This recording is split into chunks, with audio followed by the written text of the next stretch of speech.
Some pharaohs were remembered as gods on earth. Others were remembered as warnings.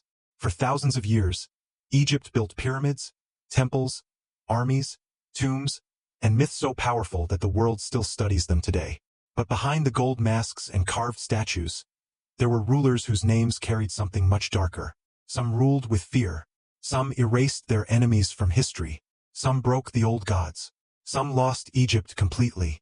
And some were not evil because they were strong, but because they were careless at the worst possible moment. This is not just a list of cruel rulers. It is a journey through the darker side of the Egyptian throne, era by era, where every crown came with a shadow.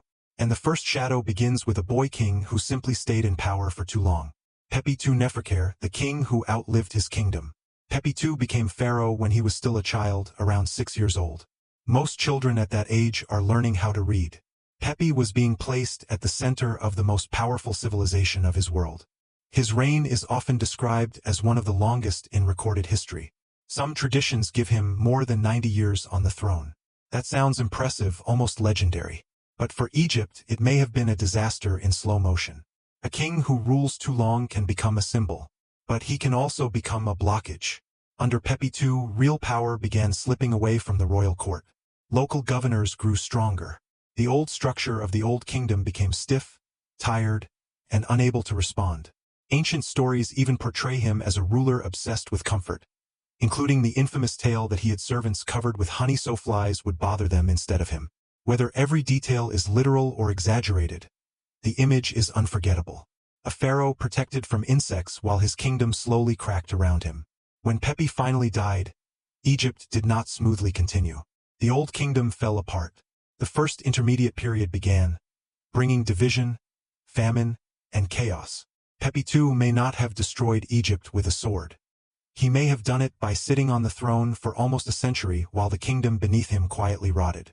But the next ruler's darkness came not from weakness, but from domination. Apophis, the foreign king who humiliated Egypt. During the second intermediate period, Egypt was divided. In the north, the Hyksos ruled from the delta city of Avaris. One of their most famous kings was Apophis. To the Egyptians of Thebes in the south, Apophis was not just another rival. He represented occupation, humiliation, and foreign control over sacred Egyptian land. The Theban rulers still called themselves kings, but they lived under pressure from the Hyksos. Tribute, insult, and military tension shaped the world around them. One famous later story says Apophis sent a ridiculous complaint to the Theban ruler Akhenaten, claiming that the noise of hippopotamuses in Thebes disturbed his sleep far away in the delta. The message sounds absurd, almost childish. But that was the point. It was not really about hippos. It was about power. It was a king saying, "I can insult you and you still have to answer." Akhenaten's mummy tells the darker part of the story. His skull shows terrible wounds, suggesting he died violently, perhaps in battle or execution. We cannot say with certainty that Apophis ordered his death, but his rule helped create the conflict that would explode into Egypt's war of liberation. Apophis became the kind of villain history remembers through the anger of those who survived him. And after foreign rule came a pharaoh who understood that fear itself could be a weapon. Thutmose I, the pharaoh who turned victory into theater. Thutmose I ruled in the early New Kingdom, when Egypt was no longer content to simply defend itself. It wanted to expand. It wanted to be feared. He campaigned south into Nubia and north toward the Euphrates. These were not small border raids. They were statements. Egypt was announcing that its king could reach far beyond the Nile. But Thutmose I did not only want victory. He wanted people to see what victory looked like. Ancient military accounts describe him returning from Nubia with the body of a defeated enemy leader displayed from the front of his ship. To modern eyes, it is disturbing. To the ancient world, it was political theater. The message was simple. Resist Egypt, and your defeat will not be private. It will become a public warning. Thutmose helped shape the new kingdom style of empire. Pharaoh was no longer only a divine ruler in temples. He was a conqueror whose image had to travel ahead of him like thunder. His campaigns made Egypt stronger. But they also helped create a tradition where power needed spectacle, and fear became part of royal branding. Yet the next story is stranger because the villain may not be the ruler herself, but the person who tried to delete her. Hatshepsut and Thutmose III, the queen history almost lost. Hatshepsut is remembered today as one of Egypt's most successful rulers. But for thousands of years, she was almost invisible. She began as regent for her young stepson, Thutmose III. Then she did something extraordinary. She took on the full role of pharaoh. She wore the crown, used kingly titles, appeared in royal imagery, and ruled Egypt for roughly 2 decades. And by many signs she ruled well. She built monuments. She supported trade. Her expedition to Punt became one of the most famous achievements of her reign. Egypt was not collapsing under her. It was prospering. But after her death, something chilling happened. Her statues were smashed. Her images were damaged. Her name was removed from monuments. In some places, her identity was replaced by male relatives, as if Egypt wanted to pretend she had never ruled at all. For a long time, scholars believed Thutmose III was driven by personal hatred or political revenge. Modern historians debate the motive more carefully. It may have been about legitimacy, dynasty, or controlling the official record, but the result was still brutal. Hatshepsut was not just attacked in life. She was attacked in memory, and that may be one of the darkest powers a pharaoh could hold. Not simply to kill an enemy, but to decide whether the future would remember them. But even historical erasure seems small next to a king who tried to rewrite the heavens. Akhenaten, the pharaoh who broke the gods. Akhenaten may be the most radical ruler ancient Egypt ever produced. For centuries, Egypt had worshipped many gods. Amun, Osirit, Isit, Horut, Ra, Ptah. Their temples were not just religious places. They were economic centers, political institutions, and pillars of Egyptian identity. Then Akhenaten came to power and tried to change everything. He elevated the Aten, the sun disk, above all other gods. He closed or weakened old temples. He attacked the power of traditional priesthoods. He built a new capital in the desert, Akhenaten, now known as Amarna. Imagine being an ordinary Egyptian. The gods your family had honored for generations were suddenly pushed aside.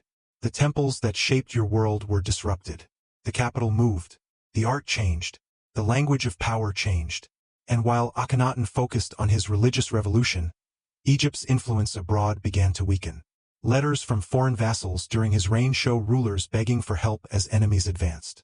The empire needed attention, but the pharaoh was looking toward the sun. After Akhenaten died, Egypt rejected his experiment. His city was abandoned. His reforms were reversed. His name was treated like a stain. To some, he was a visionary. To others, he was a dangerous obsessive who nearly tore apart a civilization that had taken 2,000 years to build. And when Egypt recovered from one kind of crisis, another waited inside the palace walls. Ramesses III, the last great pharaoh betrayed from within. Ramesses III is often called the last great pharaoh of the New Kingdom. He faced one of the most dangerous moments in the ancient Mediterranean. The sea peoples were moving through the region, destroying or weakening major powers.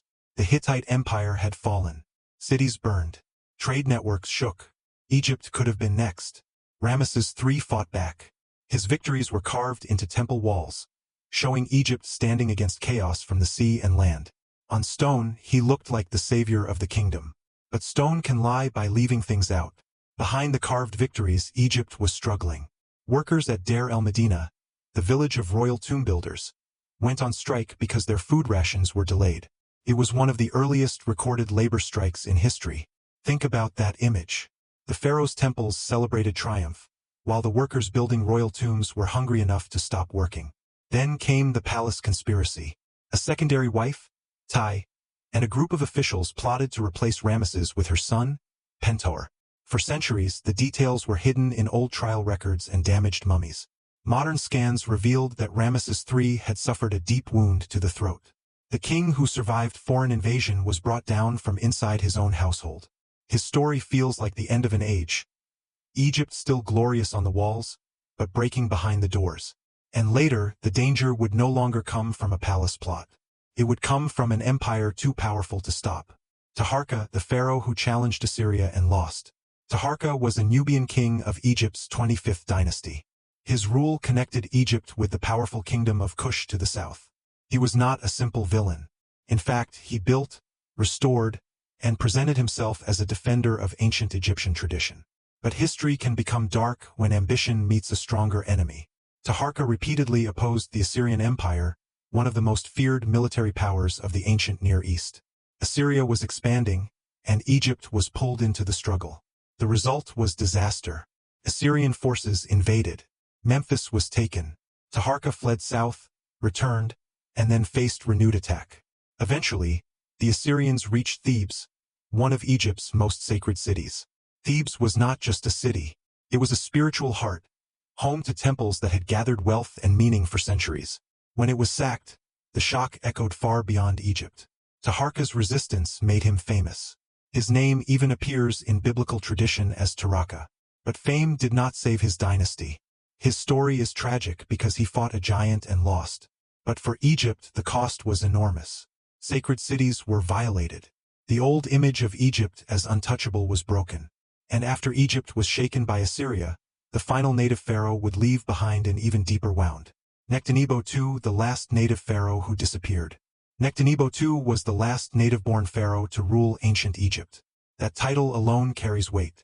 For nearly 3,000 years, Egypt had been ruled by kings who, whatever their flaws, belonged to its own ancient tradition. With Nectanebo, that line reached its final page. In 343 BC, the Persian king Artaxerxes III invaded Egypt. Nectanebo faced the invasion, failed to stop it, and fled south into Nubia. Then he vanished from history. No grand final speech. No heroic last stand clearly recorded. No restored kingdom. Just disappearance. For Egyptians, this was more than a military defeat. It was a civilizational wound. Temples were looted. Sacred symbols were humiliated. The old kingdom passed again under foreign control. Later legends tried to repair the pain with imagination. One strange story claimed that Nectanebo escaped to Macedonia, disguised himself as a magician, and became the secret father of Alexander the Great. Historically, it is not credible. Emotionally, it is revealing. People did not want the story of native Egypt to end with a fleeing king. So they invented a version where Egypt secretly lived on through the conqueror who came next. But the real ending was colder. Nectanebo left, and native pharaonic rule never truly returned. Then came a queen who tried to save Egypt not with tradition, but with pure political survival. Cleopatra VII, the queen who played Rome until Rome played her. Cleopatra VII is often remembered through romance, beauty, and legend. But the real Cleopatra was far more dangerous than the myth. She was intelligent, multilingual, and politically ruthless. Unlike many of her Ptolemaic ancestors, she made real efforts to connect herself with Egypt. She understood that ruling Egypt required more than sitting in Alexandria and speaking Greek. But Cleopatra's world was closing in. Rome was becoming the dominant power of the Mediterranean.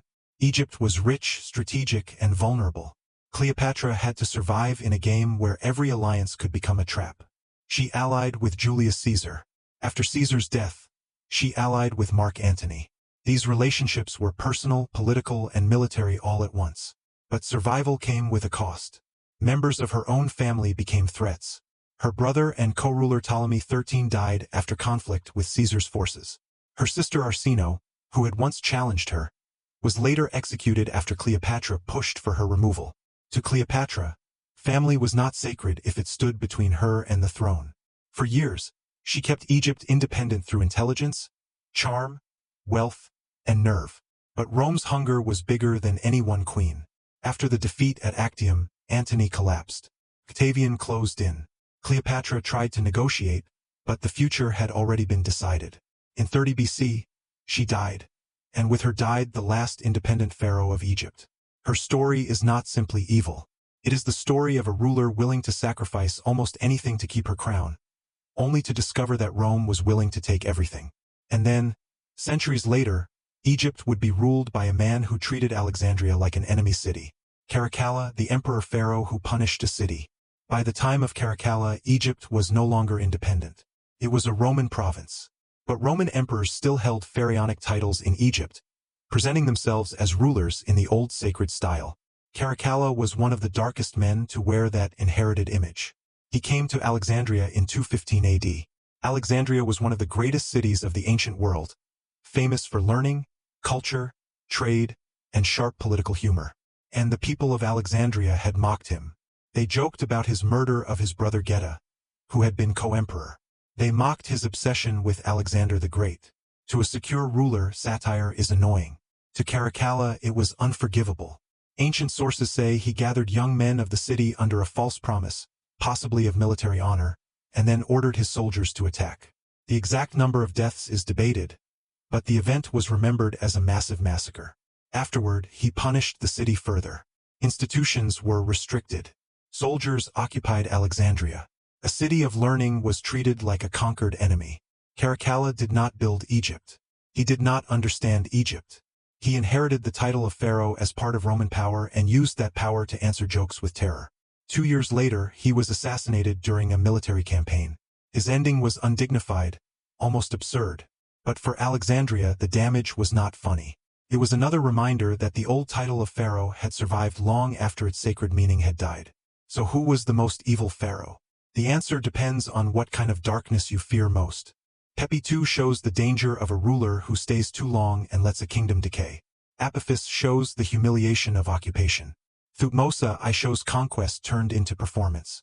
Akhenaten shows obsession powerful enough to shake a religion. Ramesses III shows a state victorious outside but broken inside. Taharqa shows the cost of challenging an empire and losing.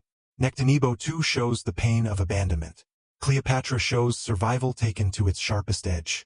And Caracalla shows what happens when a sacred title falls into the hands of an emperor with no mercy for the people beneath him. Ancient Egypt lasted for thousands of years, but its throne was never just gold and glory. It was also fear, ambition, betrayal, silence, and memory. Which ruler on this list do you think damaged Egypt the most? Was it the careless king, the religious revolutionary, the last native pharaoh, or the Roman emperor who punished Alexandria? Leave your answer in the comments. And if you want more dark history told in a simple animated style, subscribe for the next story.